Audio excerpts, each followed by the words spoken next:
Assam Islamic সাহিত্য সভাৰ আৰম্ভণি আৰু বিৱৰ্তন 1987 চনৰ পৰা 2021 চনলৈ। 1987 চনৰ 22 ফেব্ৰুৱাৰীত নলবাৰীত সদৌ অসম ইছলামীয় সাহিত্য পৰিষদৰ জন্ম হৈছিল। সভাপতি হিচাপে দায়িত্ব অৰ্পণ কৰা হৈছিল কবি জমিৰ উদ্দিন আহমেদ, তেখেত নলবাৰীৰ আছিলে, আৰু সাধাৰণ সম্পাদক হিচাপে দায়িত্বত আছিল সাহিত্যিক ৰফিউল হুছেইন বৰুৱা ডাঙৰীয়া, তেখেতৰো ঘৰ নলবাৰীতেই আছিল। 1988 চনৰ 29, 30 আৰু 31 জানুৱাৰীত সদৌ অসম ইছলামীয় সাহিত্য পৰিষদৰ প্ৰথমখন অভিৱৰ্তন অনুষ্ঠিত হৈছিল।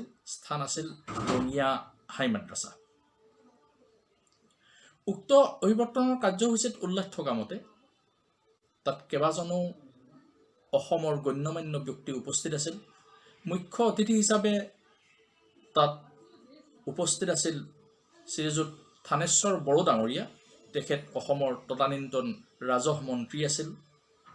সৈয়দ আব্দুল মালিক ডাঙৰীয়া, তেখেত প্ৰাক্তন সভাপতি অসম সাহিত্য সভা। নিৰ্দিষ্ট বক্তা হিচাপে তাত উপস্থিত আছিল শ্ৰীযুত মেদিনী মোহন চৌধুৰী ডাঙৰীয়া, সৈয়দ শামছুল হুদা ডাঙৰীয়া, মৌলানা আব্দুল জলিল ৰাগিবি ডাঙৰীয়া, কবি জমিৰ উদ্দিন আহমেদ ডাঙৰীয়া, কাজী আওলাদ হুছেইন ডাঙৰীয়া, নজৰুল হক মাজাৰ ভূঞা ডাঙৰীয়া, জনাব ফটিক আলী হাজৰিকা ডাঙৰীয়া। অন্যান্য অংশগ্ৰহণকাৰীসকল আছিল বিভিন্ন কাৰ্যসূচীত ডক্টৰ হীৰেণ গোহাঁই ডাঙৰীয়া, দেৱান আব্দুল কাদিৰ ডাঙৰীয়া, কেৰামত আলী ডাঙৰীয়া, এম ইলিমুদ্দিন দেৱান ডাঙৰীয়া, শ্ৰীযুত ৰামচৰণ মহন্ত ডাঙৰীয়া, শ্ৰীযুত দুৰ্গা দত্ত আগৰৱালা ডাঙৰীয়া, সৈয়দ পিয়াৰ হুছেইন ডাঙৰীয়া, ইছফাকুৰ ৰহমান বৰবৰা ডাঙৰীয়া, ডক্টৰ ৰূপচান্দ আলী ডাঙৰীয়া, শ্ৰীযুত বৈকুণ্ঠ শৰ্মা ডাঙৰীয়া, মহম্মদ ছাদেৰ আলী ডাঙৰীয়া, মহম্মদ পিয়াৰ আলী ডাঙৰীয়া, শ্ৰীযুত তাৰিণী শৰ্মা। উল্লেখিত লোকসকলৰ বাহিৰেও অন্যান্য বহুকেইজন খ্যাতনামা সাহিত্যিক আৰু স্বনামধন্য গণ্যমান্য ব্যক্তি সেই অধিৱেশনত উপস্থিত আছিল।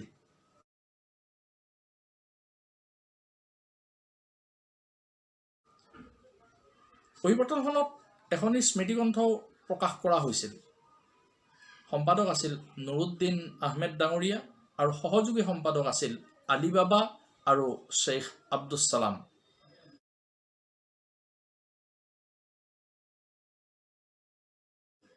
শ্ৰীযুত মেদিনী মোহন চৌধুৰী ডাঙৰীয়া, শ্ৰীযুত প্ৰফুল্ল কুমাৰ মহন্ত ডাঙৰীয়া, শ্ৰীযুত থানেশ্বৰ বড়ো ডাঙৰীয়া, সাংসদ ছাইফুদ্দিন আহমেদ ডাঙৰীয়া আদি অসমৰ গণ্যমান্য ব্যক্তিসকলৰ শুভেচ্ছাবাণী প্ৰকাশ হোৱা সেই স্মৃতিগ্ৰন্থখনত মহম্মদ ছাদেৰ আলী ডাঙৰীয়া, কবি জমিৰ উদ্দিন আহমেদ ডাঙৰীয়া, অধ্যাপক ছিদ্দিক আলী ডাঙৰীয়া, ডাক্তৰ সৈয়দ মুফিজুদ্দিন আহমেদ ডাঙৰীয়া, শ্বেখ চমছেৰ আলী ডাঙৰীয়া, মহম্মদ তাহাৰ আলী ডাঙৰীয়া আদি লেখকসকলৰ বিভিন্ন প্ৰবন্ধ, কবিতা আদি প্ৰকাশ পাইছিল। স্মৃতিগ্ৰন্থখনৰ শেষৰ পিনে অভিৱৰ্তনলৈ বৰঙণি আগবঢ়োৱা দাতাসকলৰ এখন তালিকাও প্ৰকাশ কৰা হৈছিল। তাৰে কেইজনমানৰ নাম আমি এই ক্ষেত্ৰত উল্লেখ কৰিব বিচাৰিছোঁ। মিৰেল কুদ্দুছ ডাঙৰীয়া মাছখোৱা, তেখেতে 1000 টকা দান কৰিছিল। কুতুবুদ্দিন আহমেদ ডাঙৰীয়া চেঙা 576 টকা। বৰহোলা জামাত যোৰহাট 496 টকা। এফ আহমেদ বোকাখাট, তেখেতে 100 টকা অভিৱৰ্তনখনলৈ বৰঙণি আগবঢ়াইছিল। আব্দুল মজিদ ডাঙৰীয়া ডিব্ৰুগড় 200 টকা।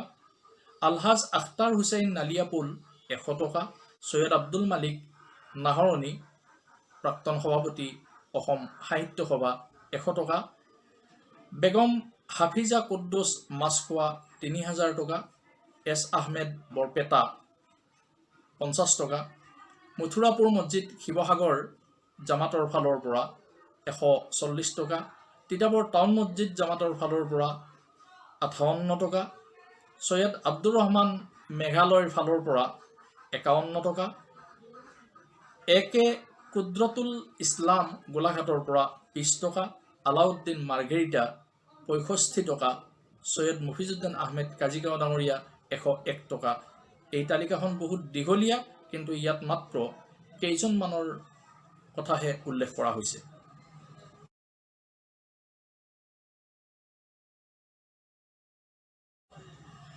1989 চনত সদৌ অসম ইছলামী সাহিত্য পৰিষদৰ সংবিধানখন প্ৰস্তুত কৰা হয়।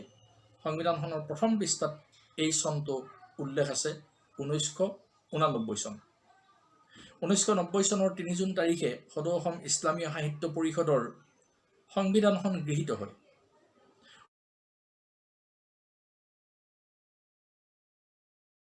1991 চনৰ অক্টোবৰ মাহত হোজাইস্থিত অনুষ্ঠান মৰকজুল মাৰিফৰ কাৰ্যালয়ৰ চোতালতো সদৌ অসম ইছলামী সাহিত্য পৰিষদৰ এখন সভা হজৰত মোল্লা আব্দুল জলিল ৰাগিবী ৰহমতুল্লাহি আলাইহিৰ পৌৰোহিত্যত অনুষ্ঠিত হৈছিল। 1994 চনত সদৌ অসম ইছলামী সাহিত্য পৰিষদৰ মুখ্য কাৰ্যালয় বাইহাটা চাৰিআলিত নতুন কাৰ্যনিৰ্বাহক সমিতিৰ সভা অনুষ্ঠিত হয়। 13 নৱেম্বৰ 1994 চনত গঠিত সমিতিখন এনেধৰণৰ আছিল যে উপদেষ্টা কাদিৰ বক্স চৌধুৰী দৰং, আফাজুদ্দিন আহমেদ দৰং, প্ৰধান সদস্য ডক্টৰ সৈয়দ মফিজুদ্দিন আহমেদ ৰঙিয়া, সভাপতি ডক্টৰ ৰূপচান্দ আলী গুৱাহাটী বিশ্ববিদ্যালয়, উপসভাপতি সৈয়দ মুছলিম উদ্দিন আহমেদ ৰঙিয়া, সাধাৰণ সম্পাদক সাহিত্যিক ৰফিউল হুছেইন বৰুৱা নলবাৰী, সহকাৰী সম্পাদক বাহাৰুল ইছলাম, সাংগঠনিক সম্পাদক ইউছুফ আলী গোৱালপাৰা, মইনুল হক হাজো, প্ৰচাৰ সম্পাদক শ্বেখ আব্দুছ সোবহান নলবাৰী, পত্ৰিকা সম্পাদক সৈয়দ জুৱেল কাজী বৰপলাহা, কাৰ্যালয় সম্পাদক মুকিবৰ ৰহমান বৰা বাইহাটা, হিচাপ পৰীক্ষক সৈয়দ উমেদ আলী দেৱান পিয়লিখাতা, আৰু সদস্যসকল আছিল মহম্মদ আজাদ আলী, গিয়াছুদ্দিন আহমেদ, চান্দ মহম্মদ, এম ৰুস্তম আলী, আলীজান আলী, আবু তাহেৰ, মমতাজ হুছেইন, আৰব আলী। 1995 চনৰ 1 মাৰ্চত আল ৱতন নামেৰে এখনি মাহেকীয়া বাৰ্তা আলোচনী প্ৰস্তাৱনা সংখ্যাটো প্ৰকাশ কৰা হৈছিল। আলোচনীখনত শ্ৰীযুত কিৰণ শৰ্মা, আব্দুৰ ৰহিম মুস্তাফী, শ্ৰীযুত প্ৰিয়বৰ কোঁৱৰ, শ্ৰীযুত গৌতম ভাগৱতী, মহছেন আলী, ইউছুফ আলী আদি লেখকসকলৰ বিভিন্ন প্ৰবন্ধ, কবিতা আদি লগতে সাহিত্যিক ৰফিউল হুছেইন বৰুৱাৰ ইছলামীয় সাহিত্য আৰু অসম শীৰ্ষক এটা তত্ত্বগধুৰ নিবন্ধও প্ৰকাশ পাইছিল। 1996 চনৰ 27 মে'ত অনুষ্ঠিত শ্বহীদ পৰাগ কুমাৰ দাসৰ আদ্য শ্ৰাদ্ধ উপলক্ষে অনুষ্ঠিত শ্ৰদ্ধাঞ্জলি অনুষ্ঠানত, এই অনুষ্ঠানখন নগাঁৱত অনুষ্ঠিত হৈছিল। সদৌ অসম ইছলামী সাহিত্য পৰিষদৰ তৰফৰ পৰা সাধাৰণ সম্পাদক ৰফিউল হুছেইন বৰুৱাই এই অনুষ্ঠানত স্বৰচিত এটি কবিতা পাঠ কৰিছিল। একেদৰে অসমৰ কেইবাগৰাকীও লেখকৰ কেইবাখনো গ্ৰন্থ এই অনুষ্ঠানখনিৰ জৰিয়তে প্ৰকাশ কৰা হয়। তাৰ ভিতৰত গীতিকাৰ আফতাবুল হুছেইন ডাঙৰীয়াৰ দ্বাৰা ৰচিত কল্পতৰু নামৰ নিৰ্বাচিত গীতৰ সংকলনখনি যথেষ্ট গুৰুত্বপূৰ্ণ গ্ৰন্থ। 1997 চনত সাধাৰণ সম্পাদক হিচাপে নিৰ্বাচিত হয় টংলা নিবাসী অৱসৰপ্ৰাপ্ত বিদ্যালয় পৰিদৰ্শক SI বাবৰ আলী ডাঙৰীয়া। বাবৰ আলী ডাঙৰীয়াৰ 2000 চনত ইন্তেকাল হয়।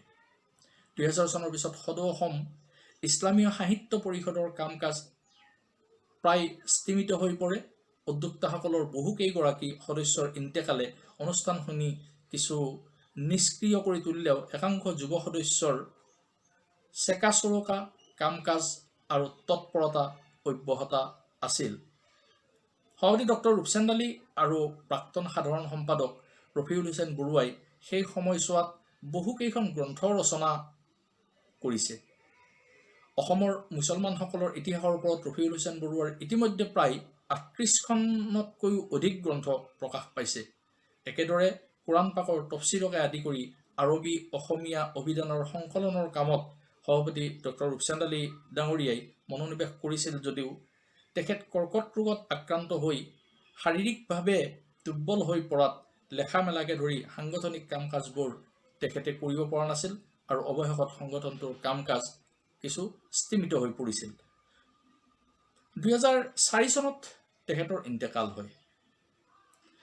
2004 চনত আমি ব্যক্তিগতভাৱে প্ৰতিষ্ঠাপক সাধাৰণ সম্পাদক ৰফিউল হুছেইন বৰুৱা ডাঙৰীয়াক লগ ধৰোঁ। তেখেতে সদৌ অসম ইছলামীয় সাহিত্য পৰিষদৰ সেই সময়ত জীৱিত থকা সদস্যসকল আৰু গণ্যমান্য লেখকসকলক একত্ৰিত কৰি এখনি সভা আহ্বান কৰিবলৈ আমাক পৰামৰ্শ দিলে। আমি সদ্য প্ৰয়াত সভাপতি ডক্টৰ ৰূপচান্দ আলী ডাঙৰীয়া ৰহমাতুল্লাহি আলাইহিৰ সৈতে আৰম্ভণিৰে পৰা সদৌ অসম ইছলামীয় সাহিত্য পৰিষদৰ সৈতে অকল জড়িত থকাই নহয়, বৰং 2000 চনত সাধাৰণ সম্পাদক বাবৰ আলী ডাঙৰীয়াৰ ইন্তেকালৰ পিছত সাধাৰণ সম্পাদকৰ দায়িত্বৰ যিখিনি কাম, এই কাম কাজখিনি আমি ব্যক্তিগতভাৱেই চম্ভালিবলগীয়া হৈছিল। সেইবাবেই প্ৰতিষ্ঠাপক সাধাৰণ সম্পাদক ৰফিউল হুছেইন বৰুৱা ডাঙৰীয়াই পূৰ্বৰ সদস্যসকলক আমন্ত্ৰণ কৰি আমাক এখন সভা আহ্বান কৰিবলৈ পৰামৰ্শ দিলে। 2005 চনত আমি মঙলদৈত এখনি সভা আহ্বান কৰিলোঁ।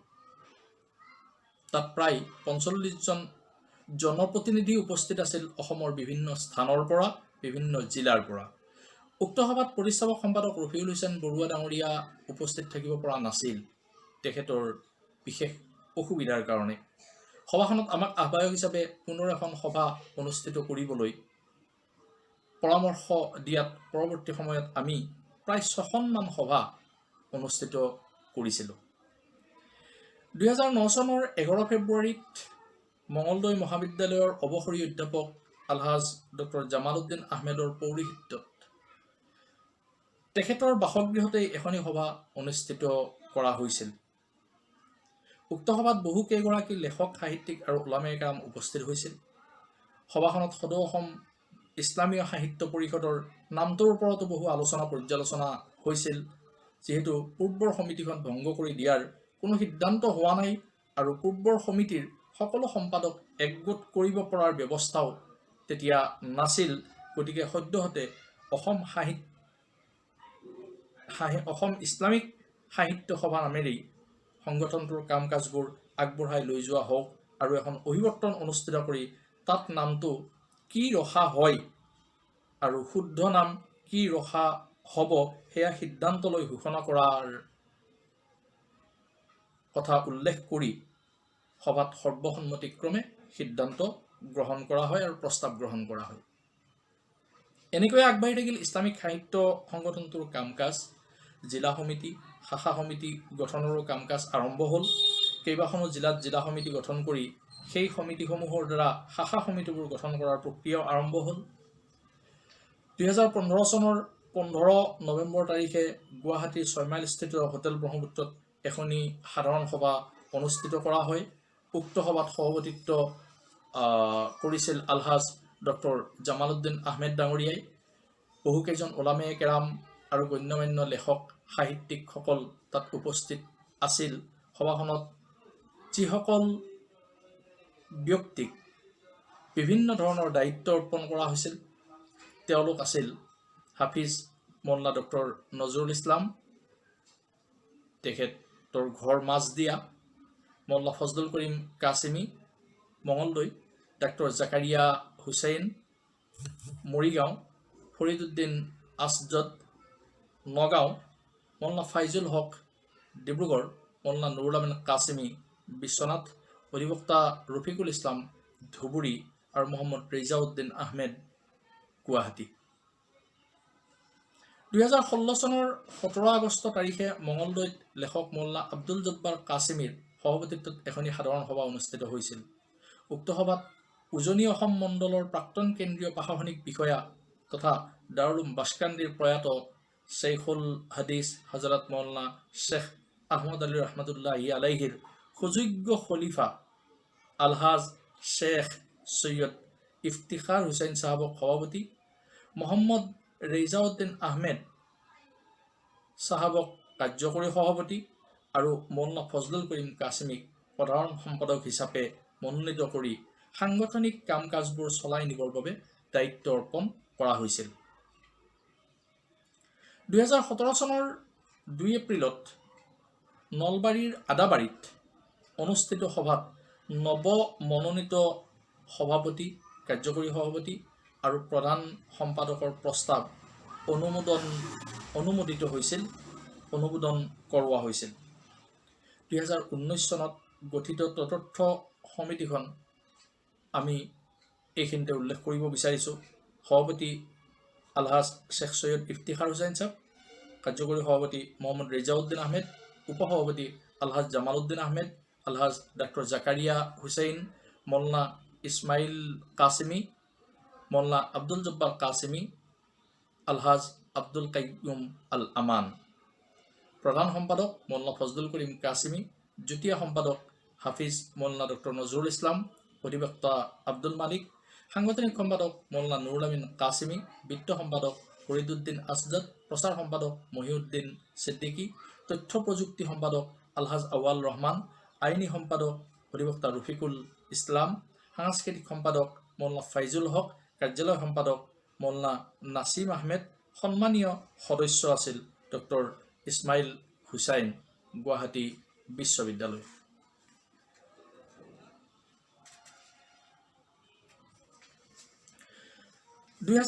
চনৰ 5 অক্টোবৰত গুৱাহাটী হাতীগাঁওস্থিত আল হালাল ডাইনিঙত অনুষ্ঠিত সভাত অভিৱৰ্তন সম্পৰ্কীয় আলোচনাত দৰং, বৰপেটা, মৰিগাঁও, গুৱাহাটী আদি বহু স্থানত অভিৱৰ্তন আয়োজন কৰাৰ বাবে প্ৰস্তাৱ আহে।